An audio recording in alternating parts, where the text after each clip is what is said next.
আন্না রাসূলুল্লাহ সাল্লাল্লাহু আলাইহি ওয়াসাল্লাম মাররা আলা ইমরাআতাইনি তুসাল্লিয়ান। রাসূলুল্লাহ সাল্লাল্লাহু আলাইহি সাল্লাম দুই নারীর পাশ দিয়ে অতিক্রম করলেন, যেই দুই নারী নামাজ পড়তেছিল। ফাকালা, সংশোধনের উদ্দেশ্যে রাসূল বললেন, ইযা সাজাদতুমা ফাজুম্মা বা'দাল লাহমি ইলাল আরদ। হে নারীরা, তোমরা যখন সিজদা করবা তখন তোমরা তোমাদের শরীরের অংশ মাটির সাথে মিশিয়ে দিবে, জমিনের সাথে মিশিয়ে দিবে। বলেন তো, আমরা পুরুষরা সিজদা করলে শরীর কি মাটির সাথে মিশাই? বরং আমরা ফাঁকা রাখি। রাসূল বললেন, নারীরা তোমরা শরীরকে জমিনের সাথে মিশিয়ে দিবা, কিছু অংশ হলো মিশানোর চেষ্টা করবা। কেন? ফাইন্নাল মারআতা লাইসাত ফি যালিকা কাররাজুল। নবীজি বলেন, সিজদা করার ক্ষেত্রে একজন নারী পুরুষের মতো না। সিজদার ক্ষেত্রে একজন নারী পুরুষের মতো না। তাহলে নারী পুরুষের ইবাদতে পার্থক্য আছে কিনা? আছে। বাইহাকি শরীফের 2 নম্বর খণ্ড 223 নম্বর পৃষ্ঠায় আরেকটা বর্ণনা আছে।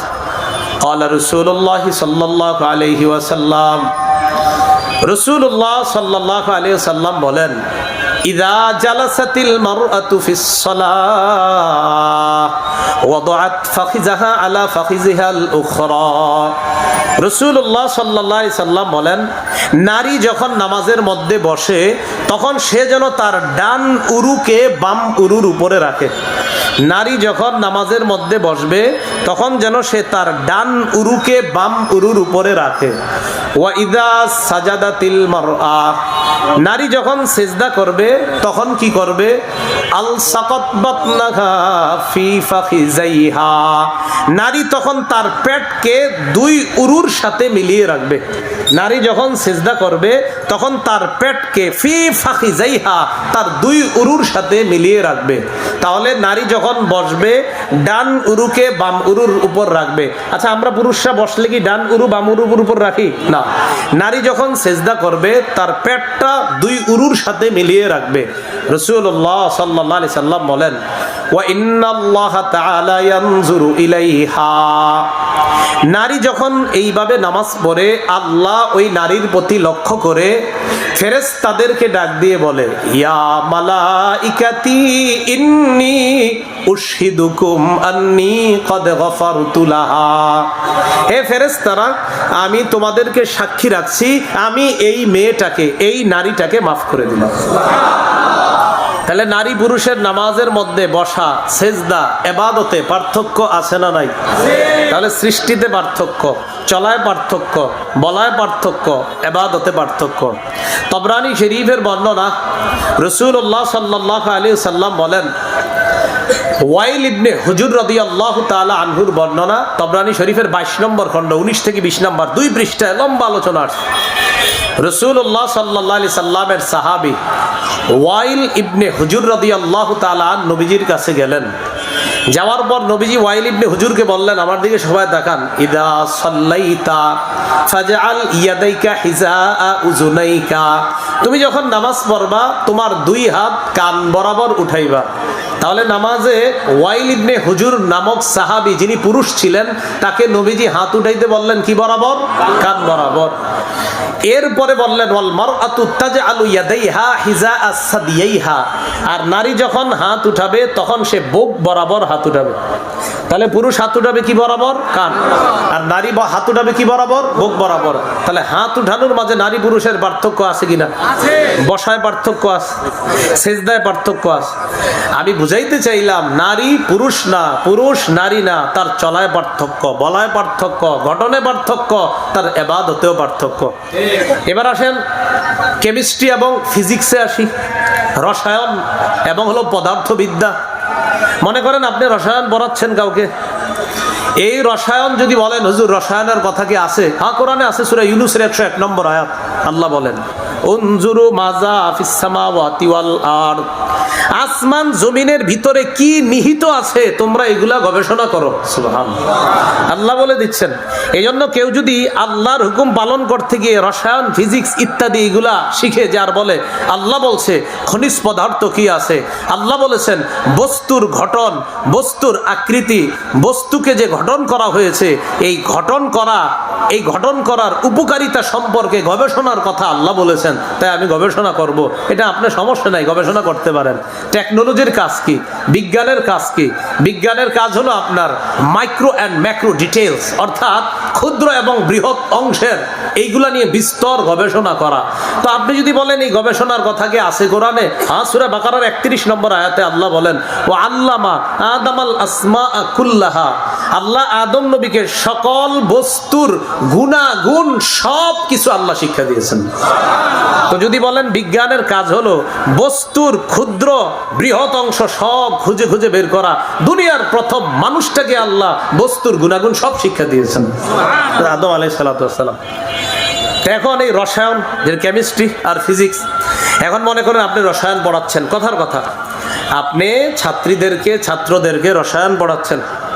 এখন পড়ানোর সময় রসায়ন আপনাকে শিখাচ্ছে যে নারীর সৃষ্টির পার্থক্য আছে, পুরুষের যে সৃষ্টিটা পার্থক্য আছে। সৃষ্টিগতভাবে নারীর মধ্যে আল্লাহ একটা অ্যাসিড দিয়েছে, যেটা অম্লীয় গুণ তার মধ্যে দিয়েছে আল্লাহ। এই কারণে নারীরা টক খাওয়ার প্রতি বেশি আগ্রহী হয়। বাকি তেঁতুল খাওয়ায় না, মেধা কমে। জলপাই টলপাই খাওয়াতে পারেন, কি খাওয়াবেন না? তেঁতুলে মেধা কমবে।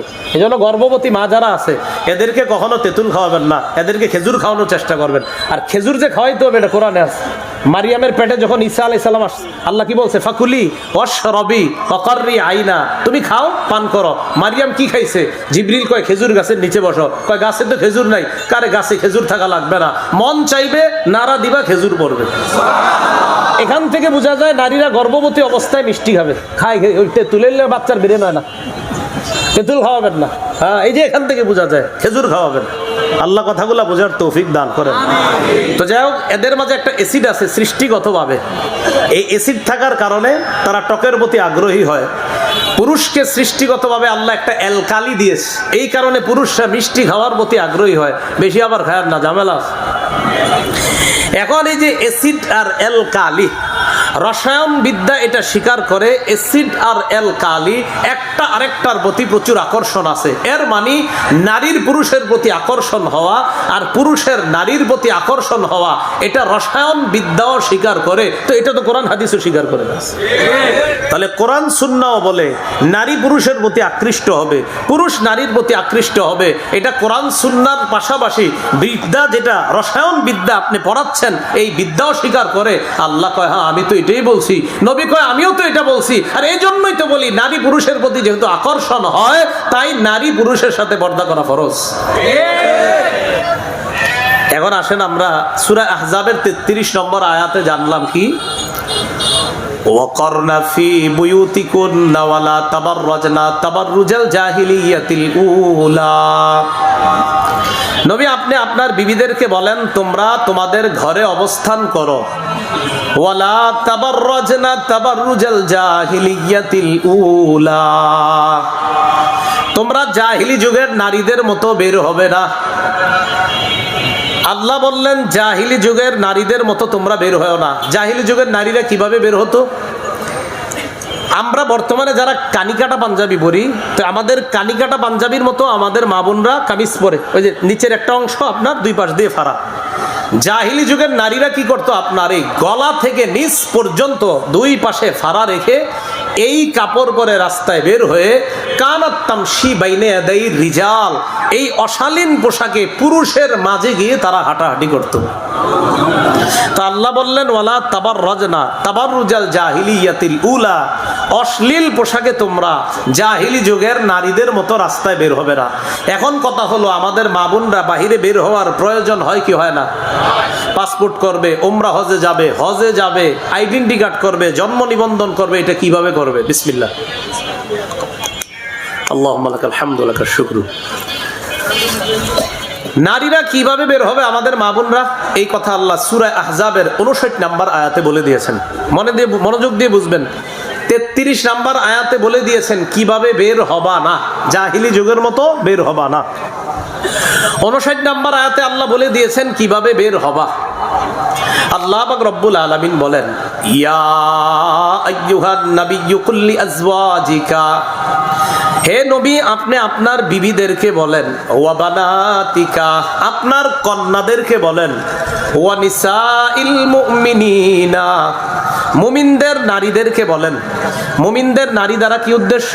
মুমিনের মা, মুমিনের বোন, মুমিনের বিবি, মুমিনের কন্যা, তাদেরকে আপনি বলেন। দেখেন কি বলে, ইউদিনিনা, তারা যেন টেনে দেয়, আলাইহিন্না, নিজেদের উপর, মিন জালাবিবিহিন্না, তাদের চাদরের কিছু অংশ।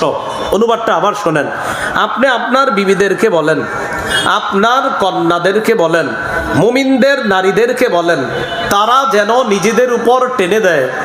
কি টেনে দেয়? মিন জালাবিবিহিন্না, চাদরের কিছু অংশ। এই চাদরের কিছু অংশ নিজেদের উপর টেনে দিবে কিভাবে? এটার ব্যাখ্যা আব্দুল্লাহ ইবনে আব্বাস রাদিয়াল্লাহু তাআলা আনহুমা করছেন। দেখেন কি বলে তিনি। আব্দুল্লাহ ইবনে আব্বাস যে ব্যাখ্যাটা করছে, এই ব্যাখ্যার বাংলাটা আমার সাথে সবাই বলবেন। আগে ওনার আরবিটা শুনি, উনি কি বলে দেখেন। উনি বলেন, আমারাল্লাহু নিসাআল মুমিনিনা ইযা খারাজনা মিন বুয়ুতিহিন্না ফি হাজা আইয়ুগাত্তিনা ওয়ুজুহাহুন্না মিন ফাওকি রুউসিহিন্না বিল জালাবিব। আব্দুল্লাহ ইবনে আব্বাস বলেন আমার সাথে, নারীরা যখন কোনো প্রয়োজনে বাহিরে যাবে তখন তারা মাথার উপর থেকে তাদের চেহারা ঢেকে, তখন তারা তাদের মাথার উপর থেকে আলাদা কাপড় দিয়ে, আলাদা ওড়না দিয়ে, আলাদা চাদর দিয়ে, আলাদা হিজাব দিয়ে, অথবা বোরকা বর্তমানে যেটা বলি আমরা, এটা দিয়ে তারা যেন তাদের চেহারা ঢাকে। ঢাকার পর এরপরে কি করবে? এরপর আবরাজা আইনান ওয়াহিদা, আর একটা চোখ খোলা রাখবে, এরপর বাইরে যাবে। কি বলছে? এক চোখ খোলা রাখবে। যদিও ওলামা কেরামের ফতোয়া 2 চোখ খোলা রাখাও জায়েজ আছে, কিন্তু চোখের মধ্যেও যদি আকর্ষণ থাকে উচিত হলো আপনার চোখও ঢাকা, যেটা আমাদের অনেক মেয়েরা বা মা বোনরা এটা পালন করে, চোখও ঢেকে রাখে। এবার আব্দুল্লাহ ইবনে আব্বাস রাদিয়াল্লাহু তাআলা আনহুমা ব্যাখ্যা করলেন, আল্লাহ মুমিনদের নারীদেরকে বলছে তারা যখন প্রয়োজনে বাহিরে যাবে, তারা মাথার উপর থেকে চেহারার উপর আলাদা পর্দা ফেলে এরপর তারা বাহিরে যাবে। মুহাম্মদ ইবনে সিরিন রহমতুল্লাহি আলাইহি বলেন, সালতু আবিদাতাস সুলামি, আবিদা আস সালমানি কেউ লিখেছেন যে আমি তাকে জিজ্ঞাসা করলাম, আচ্ছা আল্লাহ এই আয়াত দ্বারা কি বুঝাইছে? তখন ওই আবিদা উনি বললেন, আল্লাহ বুঝাইছে কি জানো? কয় কি? উনি একটা পর্দা নিয়ে নিজের চেহারা ঢাকলেন, ডাইকা কয় ও আবরাজা আইনাহুল ইউসরা, নিজের চেহারা ডাইকা বাম চোখটা খোলা রাখা। উনি বলেন আল্লাহ বুঝাইছে পুরো চেহারা ঢাকবে আর বাম চোখটা খোলা রাখবে। এই আয়াতে আল্লাহ এটাই বুঝাইছে। এটা একজনের ব্যাখ্যা আর কি।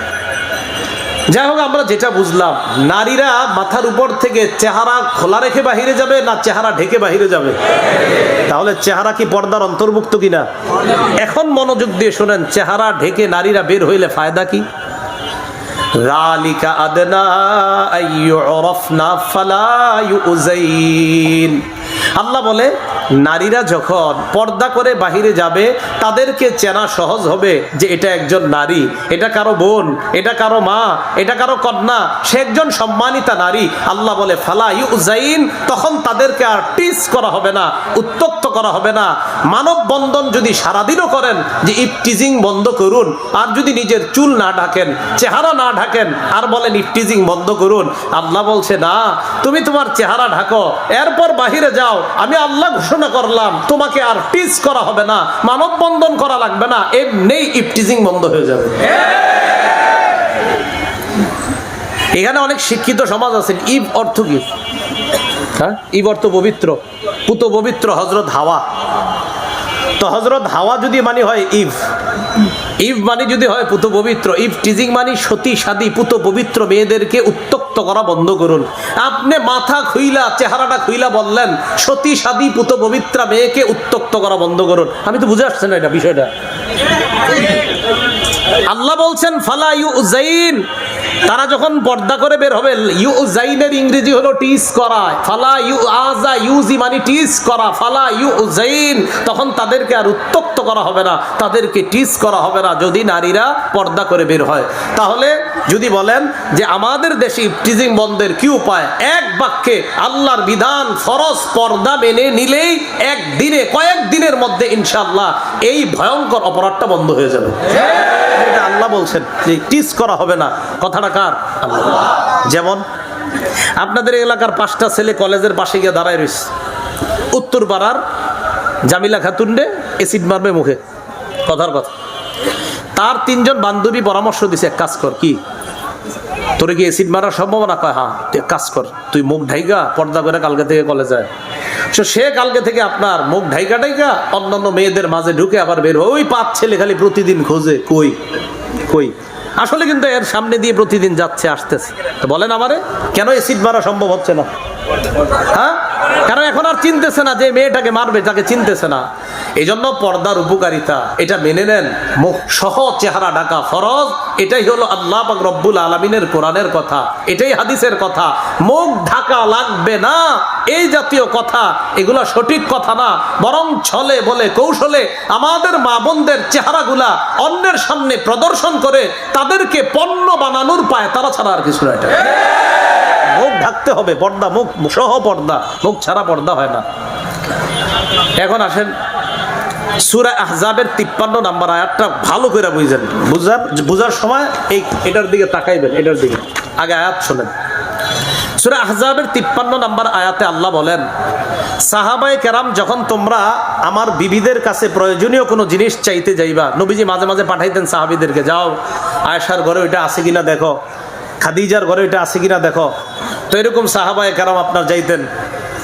তো একদিন রাসূলুল্লাহ সাল্লাল্লাহু আলাইহি সাল্লাম এরকম বিভিন্নভাবে সাহাবীদেরকে মাঝে মাঝেই বিভিন্ন প্রয়োজনে সাহাবীদেরকে ঘরে পাঠাইতেন।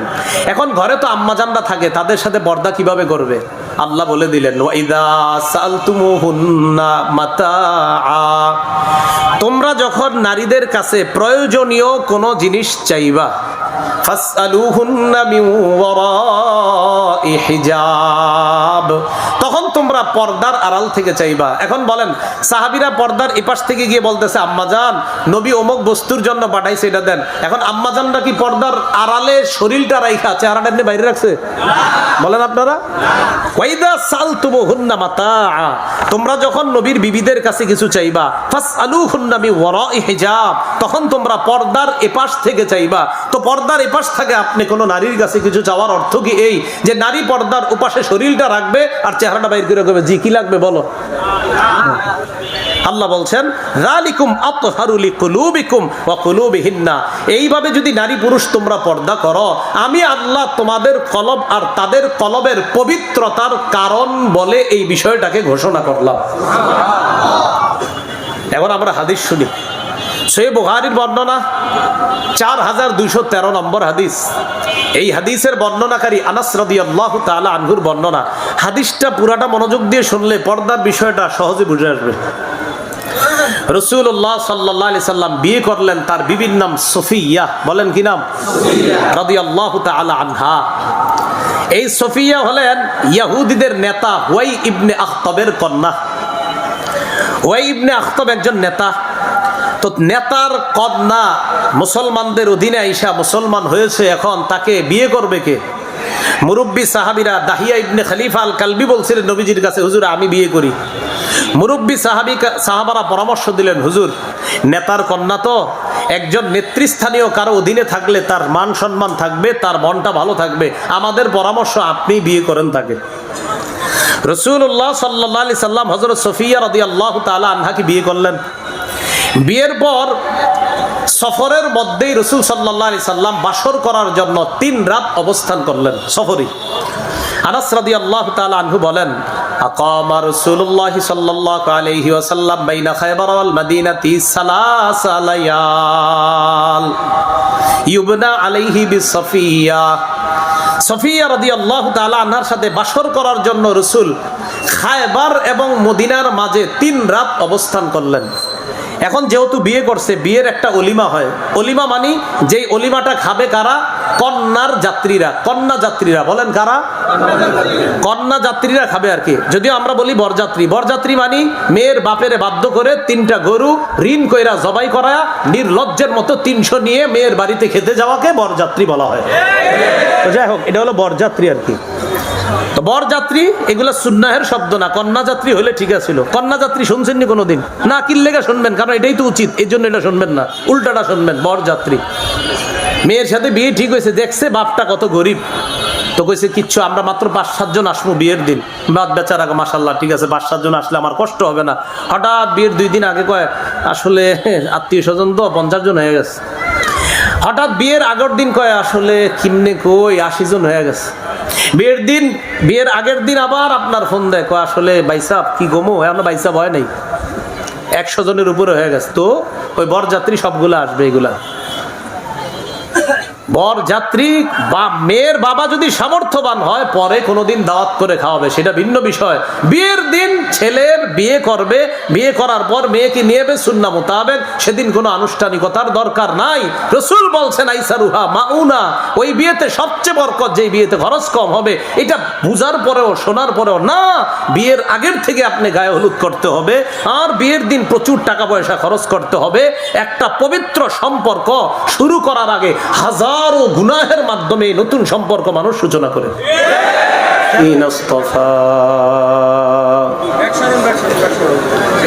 আম্মা বা'দু ফাআউযু বিল্লাহি মিনাশ শাইতানির রাজীম। বিসমিল্লাহির রহমানির রহিম। وقرن في بيوتكن ولا تبرجن تبرج الجاهلية الأولى وأقمنا الصلاة وآتينا الزكاة وأطعنا الله ورسوله إنما يريد الله ليذهب عنكم الرجس أهل البيت ويطهركم تطهيرا وقال رسول الله صلى الله عليه وسلم المرأة عورة فإذا خرجت استشرفها الشيطان أو كما قال عليه الصلاة والسلام اللهم صل على محمد وعلى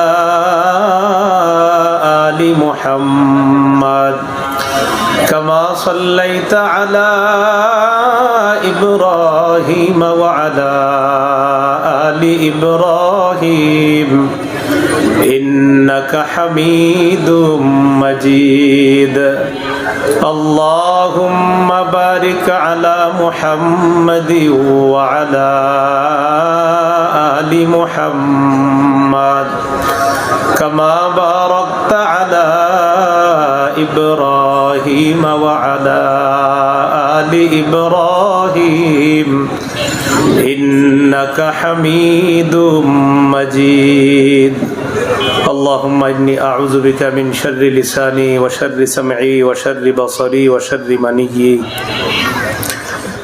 মাদ্রাসাতুত তারবিয়াতিল উম্মাহ, ডহরপাড়া কলেজ রোড, কোটালীপাড়া, গোপালগঞ্জের 2023 শিক্ষাবর্ষে অভিভাবক সম্মেলন ও ইসলামী মহাসম্মেলনের সম্মানিত প্রধান মেহমান এবং যিনি দোয়া পরিচালনা করবেন হযরত মাওলানা কবিরুল ইসলাম দামাত বরকাতুহুমুল আলিয়া মুহতামিম গোপালপুর মাদ্রাসা গুরুত্বপূর্ণ আলোচনা পেশ করেছেন আমাদের দেশের প্রথিত যশা খ্যাতিমান আলেমে দ্বীন মাওলানা নাসির আহমদ যুক্তিবাদী গোপালগঞ্জ হযরত সহ আরো উলামায়ে কেরাম গুরুত্বপূর্ণ আলোচনা পেশ করেছেন এবং নিঃসন্দেহে তারা অনেক দামি কথা বলেছেন। আল্লাহ পাক রব্বুল আলামিন তাদের কথার মধ্যে যেগুলো করণীয় সেগুলো আমল করার, যেগুলো বর্জনীয় সেগুলো বর্জন করার তৌফিক দান করেন। এখন আমার নাম ঘোষণা করা হয়েছে আপনাদের সামনে আলোচনা পেশ করার জন্য। ঘোষণায় বলা হয়েছে বিশ্বনন্দিত মুফাসসির কোরআন, বিশ্বনন্দিত, এটা আর কি একটু বাড়িয়ে প্রশংসা করা হয়েছে। সহিহ বুখারীর 3445 নম্বর হাদিসে নিষেধ আছে। রাসূলুল্লাহ সাল্লাল্লাহু আলাইহি সাল্লাম বলেন, লা তাতরুনি কামা আতরাতিন নাসারা ইবনে মারইয়াম। খ্রিস্টানরা ঈসা নবীর প্রশংসা করতে করতে যেমন বাড়াবাড়ি করছে, তোমরা আমার এত বাড়াবাড়ি প্রশংসা করবা না। খ্রিস্টানরা বাড়াইতে বাড়াইতে ঈসা নবীরে বলে ফেলছে আল্লাহর ছেলে, তো তোমরা এত মাত্রা অতিরিক্ত প্রশংসা করবা না। সহিহ বুখারীর বর্ণনা 6060 নম্বর হাদিস।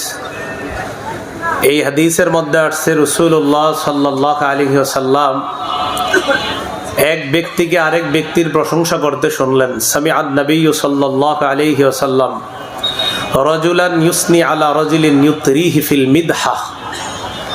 রাসূলুল্লাহ সাল্লাল্লাহু আলাইহি সাল্লাম এক ব্যক্তিকে শুনলেন আরেক ব্যক্তির মাত্রা অতিরিক্ত বাড়িয়ে প্রশংসা করছে।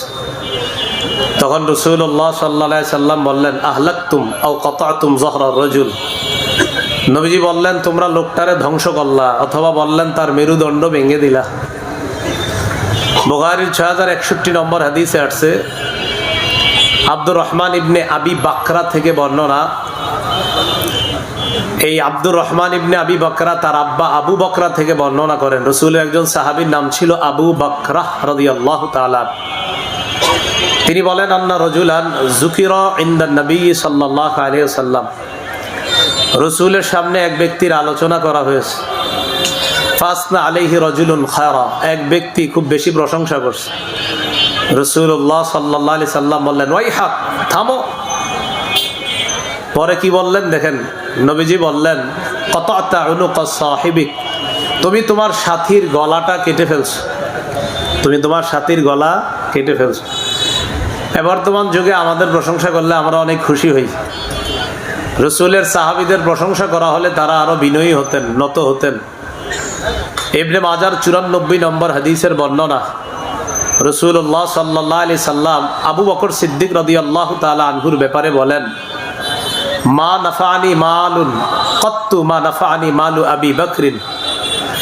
আবু বকরের সম্পদ ইসলাম প্রচারে আমার যতটা কাজে আসছে, অন্য কারো সম্পদ ইসলাম প্রচারে আমার এত কাজে আসে নাই। আবু বকরের সম্পদ আল্লাহ আমার এত কাজে লাগিয়েছেন। এটা আবু বকর সিদ্দিক শুনলেন। শোনার পর আবু বকর সিদ্দিক কান্না শুরু করলেন। এরপর বললেন, ওয়াহাল আনা ওয়া মালি ইল্লা লাকা ইয়া রাসূলুল্লাহ। কাঁদতে কাঁদতে বললেন, হুজুর, আমি, আমার সম্পদ সবই তো আপনার। তো সাহাবীদের প্রশংসা করলে তারা বিনয়ী হতেন, বাকি প্রশংসা সত্যিকার অর্থে করলে বিনয়ী হতেন। আর আমাদের যদি প্রশংসা বাড়ায়ও করা হয়, আমরা খুব খুশি হই যে আরো করেন, আমার খুব ভালো লাগতেছে। তো এই জন্য আসলে মানুষের প্রশংসা করলে লিমিটেড করা, আর আনলিমিটেড প্রশংসা হবে একজনের, তিনি কে? আল্লাহ। সূরা ফাতিহা 1 নম্বর আয়াত, সূরা আনাম 1 নম্বর আয়াত, সূরা বানী ইসরাঈল 111 নম্বর আয়াত, সূরা কাহাফ 1 নম্বর আয়াত, সূরা নামল 59 নম্বর আয়াত, সূরা সাবা 1 নম্বর আয়াত, সূরা মুমিন 65 নম্বর আয়াত, সূরা আস-সাফফাত 181 182 নম্বর আয়াত, সূরা তাগাবুন 1 নম্বর আয়াত। সবগুলোতে আল্লাহ বলছেন প্রশংসা যদি করতে হয়, তো বাড়িয়ে যদি কারো করা হয়, সেই প্রশংসা করো আমার। একচ্ছত্র বাড়িয়ে প্রশংসা করার একমাত্র একজনকেই করা যায়, তিনি হলেন আল্লাহ। সেই জন্য বান্দার প্রশংসা লিমিট হবে, আনলিমিটেড না হওয়া। আল্লাহ আমাদের সকলকে আমল করার তৌফিক দান করেন। আমি আপনাদের সামনে সূরা আহজাবের 33 নম্বর আয়াতে কারিমা তেলাওয়াত করলাম। আমাদের দেশে বর্তমানে একটা বিষয় নিয়ে খুব আলোচনা। সে বিষয়টা হলো, একজন শিক্ষক বাবার মতো, আর মেয়েরা সামনে যারা বসে তারা মেয়ের মতো। সেই হিসেবে বাবার মতো শিক্ষকের সামনে মেয়েরা মুখ ঢাকার কোনো প্রয়োজন নাই। এই একটা বিষয় নিয়ে আমাদের দেশ এখন খুব গরম। বিষয়গুলো খুব ভালোভাবে আমরা বুঝবো।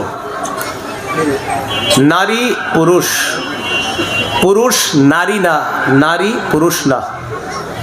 সূরা নিসার 1 নম্বর আয়াতে আল্লাহ পাক রব্বুল আলামিন বলেন, ইয়া আইয়ুহান নাসুত্তাকু রাব্বাকুমুল্লাযী খালাকাকুম মিন নাফসিন ওয়াহিদা। হে মানুষ, তোমরা তোমাদের রবকে ভয় করো, যিনি তোমাদেরকে এক আত্মা থেকে বানিয়েছেন, আদম নবী থেকে বানিয়েছেন। আল্লাহ ব্যাখ্যা দেয়, ওয়া খালাকা মিনহা যাওজাহা, আদম নবী থেকে আল্লাহ বানিয়েছেন তার বিবি হাওয়া আলাইহাস সালাতু ওয়াস সালামকে। ওয়া বাসসা মিনহুমা রিজালান কাসীরান ওয়া নিসাআ, আদম এবং হাওয়া তাদের মাধ্যমে আল্লাহ সারা পৃথিবীতে অসংখ্য অগণিত নারী পুরুষ ছড়িয়ে দিয়েছেন। এই আয়াত থেকে আমরা বুঝতে পারলাম আদম হাওয়া দুইজন এক না, দুইজন আলাদা। আদম তিনি হলেন পুরুষ, হাওয়া তিনি হলেন নারী। পুরুষ নারী না, নারী পুরুষ না। তো সৃষ্টিগত ভাবেও নারী পুরুষের পার্থক্য আছে না নাই? আছে। এলো এক নাম্বার সৃষ্টিগত পার্থক্য। দুই নাম্বার, নারী পুরুষের চলন, নারী পুরুষ চলনে বলনে এটাতেও পার্থক্য আছে।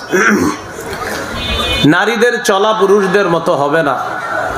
সূরা নূরের 31 নম্বর আয়াতে আল্লাহ বলেন, ওয়ালা ইয়াদরিবনা বিআরজুলিহিন্না লিয়ুলামা মা ইউখফিনা মিন জিনাতিহিন, নারীরা যেন তাদের পা সজোরে নিক্ষেপ না করে, তাদের গোপন সৌন্দর্য জানিয়ে দেওয়ার জন্য যেন জানা যায়।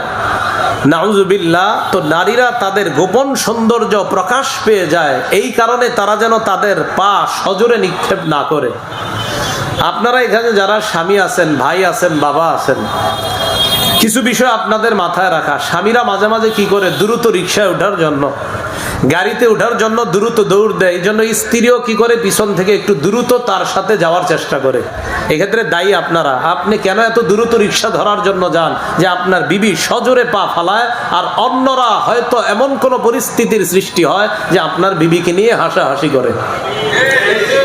আল্লাহ বললেন তাদের চলনটা হবে আস্তে ধীরে, তারা সজোরে পা নিক্ষেপ করবে না। তো নারী পুরুষের চলার মাঝে পার্থক্য আছে না নাই?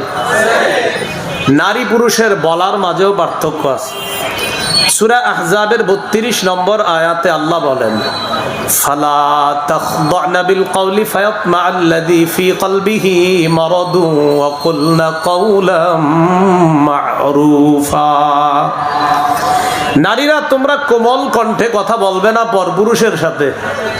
নবীর বিবিদের মাধ্যমে সারা পৃথিবীর নারীদেরকে আল্লাহ বলছেন তোমরা কোমল কণ্ঠে কথা বলবো না। কোমল কণ্ঠে কথা বললে অপর দিকে যে পরপুরুষ থাকবে তাদের অন্তরের মধ্যে যা রোগ আছে, ওই রোগাক্রান্ত অন্তরওয়ালা মানুষগুলা তোমাদের কোমল কণ্ঠে তাদের মাঝে সমস্যার সৃষ্টি হতে পারে।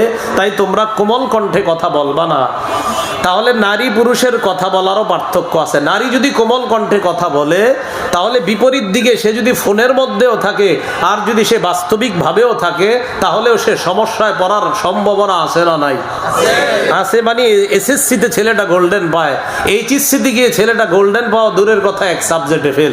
ঘটনা কি? ফেল করার কারণ কি? তালাশ করে দেখা যায় অমুক এলাকার অমুকের সাথে ফোনে পরিচয় হওয়ার পর তার রেজাল্টের এই দশা। তাহলে কোমল কণ্ঠে কথা না বলা। নারী পুরুষের সৃষ্টিতে পার্থক্য পাইলাম, চলায় পার্থক্য পাইলাম, বলায় পার্থক্য পাইলাম। নারী পুরুষের ইবাদতে পার্থক্য। বাইহাকি শরীফের বর্ণনা 2 নম্বর খণ্ড 223 নম্বর পৃষ্ঠা। আন্না রাসূলুল্লাহ সাল্লাল্লাহু আলাইহি ওয়াসাল্লাম মাররা আলা ইমরাআতাইনি তুসাল্লিয়ান, রাসূলুল্লাহ সাল্লাল্লাহু আলাইহি সাল্লাম 2 নারীর পাশ দিয়ে অতিক্রম করলেন, যেই 2 নারী নামাজ পড়তেছিল। ফাকালা, সংশোধনের উদ্দেশ্যে রাসূল বললেন, ইযা সাজাদতুমা ফাজুম্মা বা'দাল লাহমি ইলাল আরদ, হে নারীরা তোমরা যখন সিজদা করবা তখন তোমরা তোমাদের শরীরের অংশ মাটির সাথে মিশিয়ে দিবে, জমিনের সাথে মিশিয়ে দিবে। বলেন তো আমরা পুরুষরা সিজদা করলে শরীর কি মাটির সাথে মিশাই? বরং আমরা ফাঁকা রাখি। রাসূল বললেন নারীরা তোমরা শরীরকে জমিনের সাথে মিশিয়ে দিবা, কিছু অংশ হলো মিশানোর চেষ্টা করবা। কেন? ফাইন্নাল মারআতা লাইসাত ফি যালিকা কাররাজুল, নবীজি বলেন সিজদা করার ক্ষেত্রে একজন নারী পুরুষের মতো না। সিজদার ক্ষেত্রে একজন নারী পুরুষের মতো না। তাহলে নারী পুরুষের ইবাদতে পার্থক্য আছে কিনা? আছে। বাইহাকি শরীফের 2 নম্বর খণ্ড 223 নম্বর পৃষ্ঠায় আরেকটা বর্ণনা আছে। ক্বালা রাসূলুল্লাহ সাল্লাল্লাহু আলাইহি ওয়াসাল্লাম রাসূলুল্লাহ সাল্লাল্লাহু আলাইহি ওয়াসাল্লাম বলেন, ইযা জালাসাতিল মারআতু ফিস সালাহ ওয়াদাআত ফাখিজাহা আলা ফাখিজিহাল উখরা। রাসূলুল্লাহ সাল্লাল্লাহু আলাইহি সাল্লাম বলেন, নারী যখন নামাজের মধ্যে বসে তখন সে যেন তার ডান উরুকে বাম উরুর উপরে রাখে। নারী যখন নামাজের মধ্যে বসবে তখন যেন সে তার ডান উরুকে বাম উরুর উপরে রাখে। ওয়া ইযা সাজাদাতিল মারআ, নারী যখন সিজদা করবে তখন কি করবে? আল সাকাত বাতনাহা ফি ফাখিজাইহা, নারী তখন তার পেটকে দুই উরুর সাথে মিলিয়ে রাখবে। নারী যখন সিজদা করবে তখন তার পেটকে ফি ফাখিজাইহা, তার দুই উরুর সাথে মিলিয়ে রাখবে। তাহলে নারী যখন বসবে ডান উরুকে বাম উরুর উপর রাখবে। আচ্ছা, আমরা পুরুষরা বসলে কি ডান উরু বাম উরুর উপর রাখি না? নারী যখন সিজদা করবে তার পেটটা দুই উরুর সাথে মিলিয়ে রাখবে। রাসূলুল্লাহ সাল্লাল্লাহু আলাইহি সাল্লাম বলেন, ওয়া ইন্নাল্লাহা তাআলা ইয়ানজুরু ইলাইহা, নারী যখন এইভাবে নামাজ পড়ে আল্লাহ ওই নারীর প্রতি লক্ষ্য করে ফেরেশতাদেরকে ডাক দিয়ে বলে, ইয়া মালাইকাতি ইন্নী উশহিদুকুম আন্নী কদ গফারতু লাহা, হে ফেরেশতারা, আমি তোমাদেরকে সাক্ষী রাখছি আমি এই মেয়েটাকে, এই নারীটাকে মাফ করে দিলাম। তাহলে নারী পুরুষের নামাজের মধ্যে বসা, সেজদা, ইবাদতে পার্থক্য আছে না নাই? তাহলে সৃষ্টিতে পার্থক্য, চলায় পার্থক্য, বলায় পার্থক্য, ইবাদতে পার্থক্য। তবরানী শরীফের বর্ণনা, রাসূলুল্লাহ সাল্লাল্লাহু আলাইহি ওয়াসাল্লাম বলেন, ওয়াইল ইবনে হুজুর রাদিয়াল্লাহু তাআলা আনহুর বর্ণনা, তবরানী শরীফের 22 নম্বর খণ্ড 19 থেকে 20 নম্বর, 2 পৃষ্ঠায় লম্বা আলোচনা আছে। রাসূলুল্লাহ সাল্লাল্লাহু আলাইহি সাল্লামের সাহাবী ওয়াইল ইবনে হুজুর রাদিয়াল্লাহু তাআলা নবীজির কাছে গেলেন। যাওয়ার পর নবীজি ওয়াইল ইবনে হুজুরকে বললেন, আমার দিকে সবাই তাকান, ইদা সাল্লাইতা ফাজআল ইয়াদাইকা হিজাআ উযুনাইকা, তুমি যখন নামাজ পড়বা তোমার দুই হাত কান বরাবর উঠাইবা।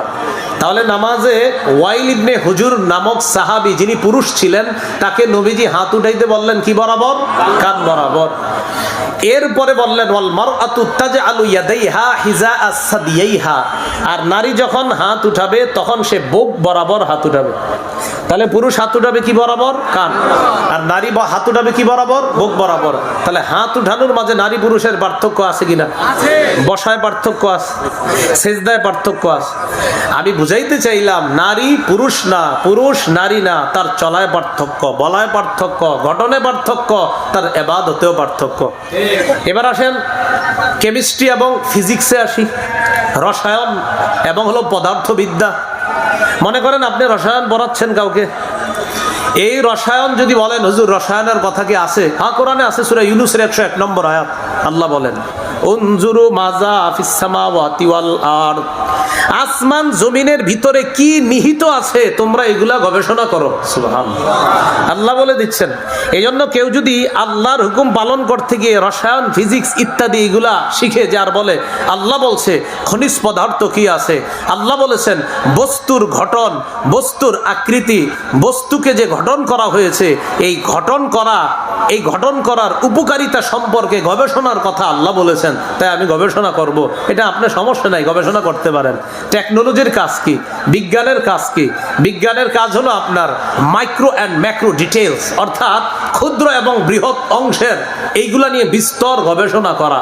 তো আপনি যদি বলেন এই গবেষণার কথা কি আছে কোরআনে? হ্যাঁ, সূরা বাকারার 31 নম্বর আয়াতে আল্লাহ বলেন, ও আল্লামা আদামাল আসমা কুল্লাহা, আল্লাহ আদম নবীকে সকল বস্তুর গুণাগুণ সব কিছু আল্লাহ শিক্ষা দিয়েছেন।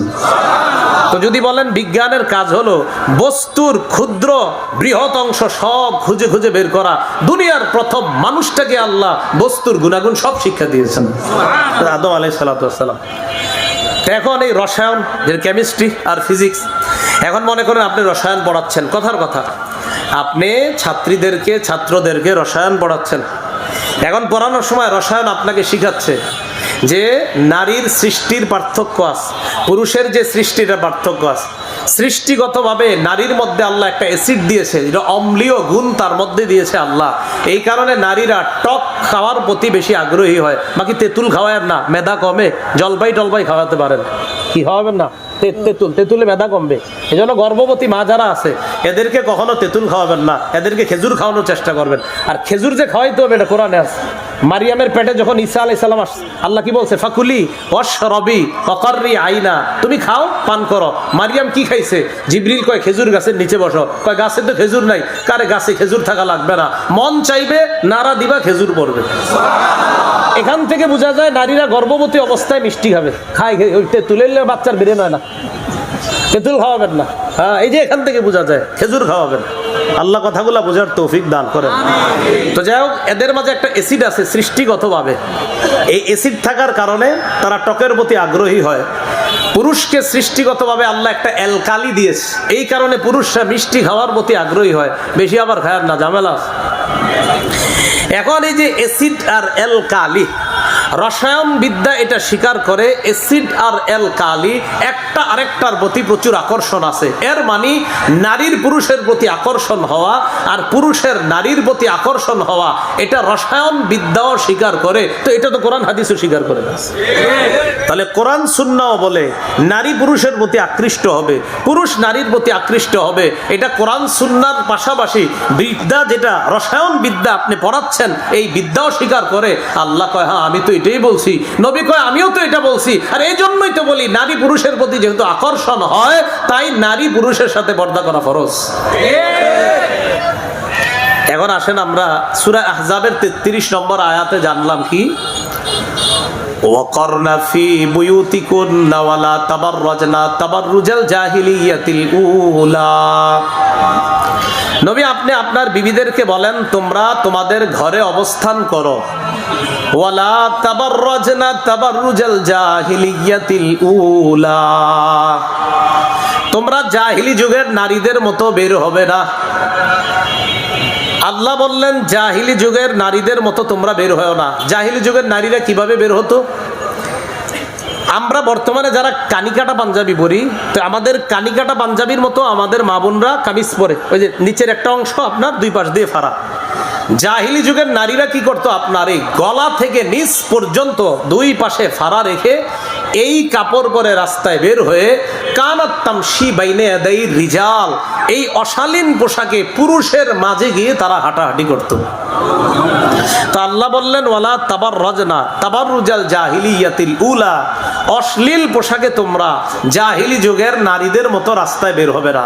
এখন কথা হলো আমাদের মা বোনরা বাহিরে বের হওয়ার প্রয়োজন হয় কি হয় না? পাসপোর্ট করবে, উমরা হজে যাবে, আইডেন্টি কার্ড করবে, জন্ম নিবন্ধন করবে, এটা কিভাবে করবে? বিসমিল্লাহ, আল্লাহুম্মা লাকাল হামদু ওয়া লাকাশ শুকরু। নারীরা কিভাবে বের হবে আমাদের মা বোনরা, এই কথা আল্লাহ সূরা আহজাবের 59 নম্বর আয়াতে বলে দিয়েছেন। মনোযোগ দিয়ে বুঝবেন। 33 নম্বর আয়াতে বলে দিয়েছেন কিভাবে বের হবা না, জাহিলি যুগের মতো বের হবা না। 59 নম্বর আয়াতে আল্লাহ বলে দিয়েছেন কিভাবে বের হবা। আল্লাহ পাক রব্বুল আলামিন বলেন, ইয়া আইয়ুহান নাবিয়্যু কুল্লি আজওয়াজিকা, হে নবী আপনি আপনার বিবিদেরকে বলেন, ওয়া বানাতিকা, আপনার কন্যাদেরকে বলেন, ওয়া নিসাইল মুমিনিনা, মুমিনদের নারীদেরকে বলেন। মুমিনদের নারী দ্বারা কি উদ্দেশ্য? মুমিনের মা, মুমিনের বোন, মুমিনের বিবি, মুমিনের কন্যা, তাদেরকে আপনি বলেন। দেখেন কি বলে, ইউদিনিনা, তারা যেন টেনে দেয়, আলাইহিন্না, নিজেদের উপর, মিন জালাবিবিহিন্না, তাদের চাদরের কিছু অংশ। অনুবাদটা আবার শোনেন। আপনি আপনার বিবিদেরকে বলেন, আপনার কন্যাদেরকে বলেন, মুমিনদের নারীদেরকে বলেন, তারা যেন নিজেদের উপর টেনে দেয়। কি টেনে দেয়? মিন জালাবিবিহিন্না, চাদরের কিছু অংশ। এই চাদরের কিছু অংশ নিজেদের উপর টেনে দিবে কিভাবে? এটার ব্যাখ্যা আব্দুল্লাহ ইবনে আব্বাস রাদিয়াল্লাহু তাআলা আনহুমা করছেন। দেখেন কি বলে তিনি। আব্দুল্লাহ ইবনে আব্বাস যে ব্যাখ্যাটা করছে, এই ব্যাখ্যার বাংলাটা আমার সাথে সবাই বলবেন। আগে ওনার আরবিটা শুনি, উনি কি বলে দেখেন। উনি বলেন, আমারাল্লাহু নিসাআল মুমিনিনা ইযা খারাজনা মিন বুয়ুতিহিন্না ফি হাজা আইয়ুগাত্তিনা ওয়ুজুহাহুন্না মিন ফাওকি রুউসিহিন্না বিল জালাবিব। আব্দুল্লাহ ইবনে আব্বাস বলেন আমার সাথে, নারীরা যখন কোনো প্রয়োজনে বাহিরে যাবে তখন তারা মাথার উপর থেকে তাদের চেহারা ঢেকে, তখন তারা তাদের মাথার উপর থেকে আলাদা কাপড় দিয়ে, আলাদা ওড়না দিয়ে, আলাদা চাদর দিয়ে, আলাদা হিজাব দিয়ে অথবা বোরকা বর্তমানে যেটা বলি আমরা, এটা দিয়ে তারা যেন তাদের চেহারা ঢাকে। ঢাকার পর এরপরে কি করবে? এরপর আবরাজা আইনান ওয়াহিদা, আর একটা চোখ খোলা রাখবে, এরপর বাইরে যাবে। কি বলছে? এক চোখ খোলা। যদি ওলামা কেরামের ফতোয়া দুই চোখ খোলা রাখাও জায়েজ আছে, কিন্তু চোখের মধ্যেও যদি আকর্ষণ থাকে উচিত হলো আপনার চোখও ঢাকা, যেটা আমাদের অনেক মেয়েরা বা বাবনরা এটা পালন করে, চোখও ঢেকে রাখে। এবার আব্দুল্লাহ ইবনে আব্বাস রাদিয়াল্লাহু তাআলা আনহুমা ব্যাখ্যা করলেন, আল্লাহ মুমিনদের নারীদেরকে বলছে তারা যখন প্রয়োজনে বাহিরে যাবে তারা মাথার উপর থেকে চেহারার উপর আলাদা পর্দা ফেলে এরপর তারা বাহিরে যাবে। মুহাম্মদ ইবনে সিরিন রাহমাতুল্লাহি আলাইহি বলেন, সালতু আবিদাতা সুলামি, আবিদা আস-সালমানি কেউ লিখেছেন যে আমি তাকে জিজ্ঞাসা করলাম, আচ্ছা আল্লাহ এই আয়াত দ্বারা কি বুঝাইছে? তখন ওই আবিদা উনি বললেন, আল্লাহ বুঝাইছে কি জানো? কয় কি?